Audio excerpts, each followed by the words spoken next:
Yusuf, Purwakarta.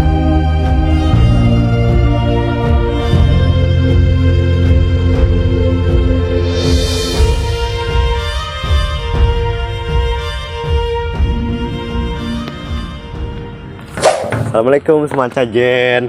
Selamat siang. Kalian tahu nggak aku lagi di mana? Ya betul. Sekarang aku lagi di alun-alun Purwakarta. Tapi di sini aku bukan mau ngasih tahu tentang alun-alun ini teman-teman, tapi aku mau ngasih tahu tentang masjid yang berada di sana, yaitu Masjid Agung Baing Yusuf di Purwakarta. Masjid Agung, salah satu ikon wisata religi di kota Purwakarta. Nah, bagaimana, penasaran nggak? Sebelum kita keliling-keliling dan mengenal lebih jauh tentang masjid tersebut, alangkah baiknya kalau kita kenalan dulu. Halo semua, sebelumnya perkenalkan, nama saya Mujaki Dwi Haryanto, dan aku bakal ngajak kalian untuk mengenal dan lebih jauh tentang Masjid Agung Baing Yusuf. Tapi kayaknya nggak asik nih kalau misalkan aku cuma sendirian. Gimana kalau kita ajak salah satu teman kita? Tapi di mana ya? Kita panggil yuk. Siski, sini dong. Ya, Jaki. Kita sekarang kan mau jalan-jalan ke Masjid Agung Baing Yusuf. Menurut Jaki sendiri, Jaki itu seberapa tahu sih tentang Masjid Agung ini? Kalau dari aku sendiri itu Masjid Baing Yusuf sendiri itu merupakan masjid yang benar-benar menjadi sebuah ikon religius di Purwakarta sendiri, karena masjid tersebut salah satu tempat yang biasanya buat ziarah ataupun hal-hal yang berkaitan agama yang biasa dilaksanakan oleh orang-orang Purwakarta, dan masjid tersebut dijadikan tempat itu. Kalau menurut tesis sendiri dijadikan apa masjid tersebut? Setahu aku masjid ini udah lama dibangun sih ya.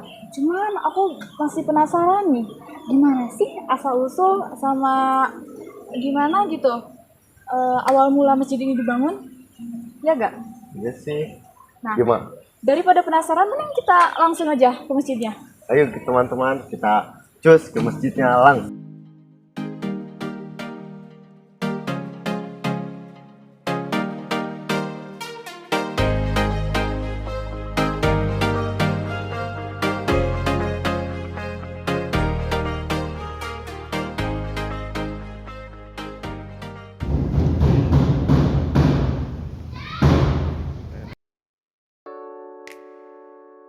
Masjid Baing Yusuf adalah bangunan yang menyimpan segudang cerita. Dulunya masjid ini kecil dan memiliki lapangan yang luas. Masjid ini telah mengalami beberapa kali renovasi sehingga seperti sekarang, dan halamannya telah menjadi alun-alun kota Purwakarta.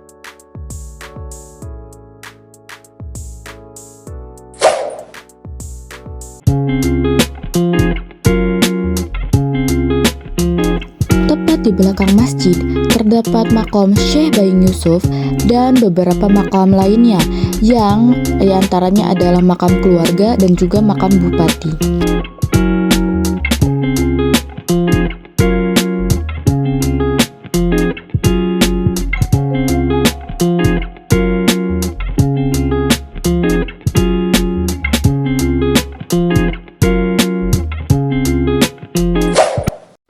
Oke teman-teman, sekarang kita berada di halaman belakang Masjid Baing Yusuf. Nah, jadi di belakang masjid ini terdapat pemakaman. Nah, pemakaman ini biasanya dijadikan tempat ziarah oleh pengunjung masjid ini. Kalian bisa lihat sekitaran view di sini bisa menjadi patokan. Cek it.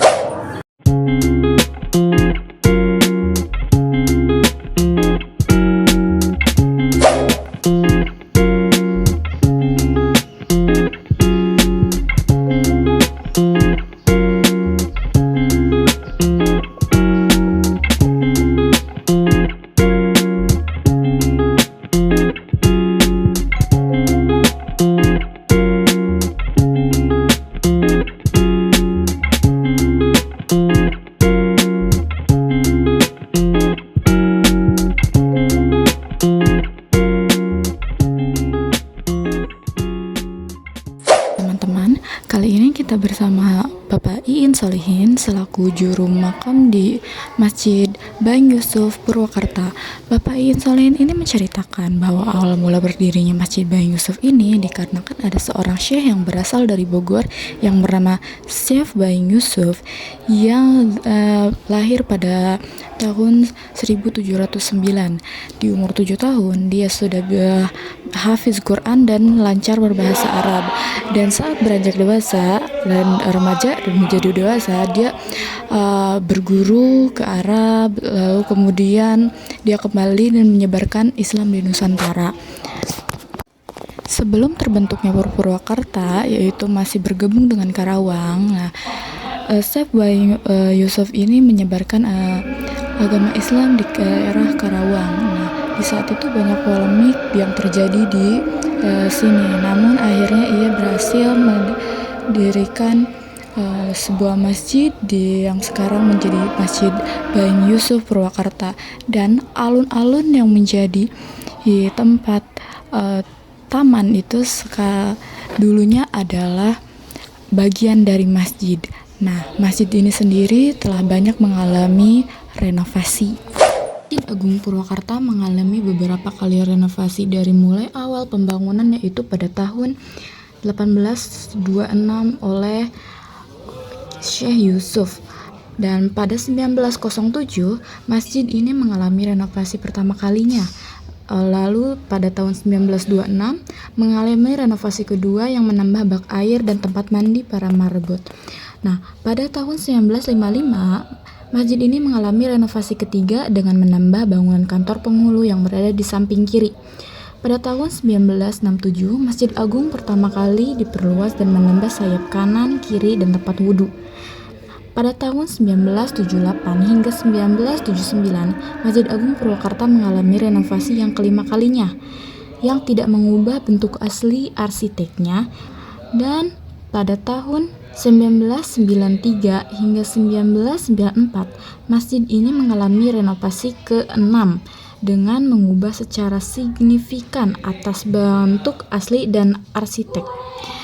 Lalu 1993 hingga 2003, renovasi terakhir dipelopori oleh Kang Deddy Mulyadi pada tahun 2011 hingga 2012.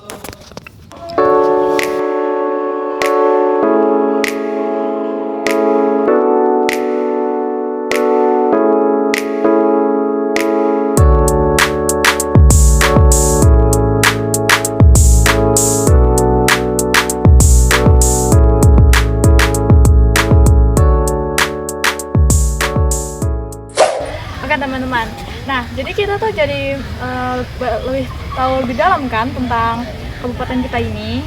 Nah, gimana asal usul terbentuknya Kabupaten Purwakarta, terus alun-alun itu awalnya bagaimana gitu kan ya. Nah, aku berharap kita yang di sini berharap bahwa teman-teman semua yang ada di Kabupaten Purwakarta bisa tahu asal mula sejarahnya, bukan hanya tahu tempatnya, tapi juga tahu bagaimana awalnya. Mungkin segitu aja dari vlog kelompok kita. Terima kasih telah Menonton. Wassalamualaikum Warahmatullahi wabarakatuh. Sampai jumpa.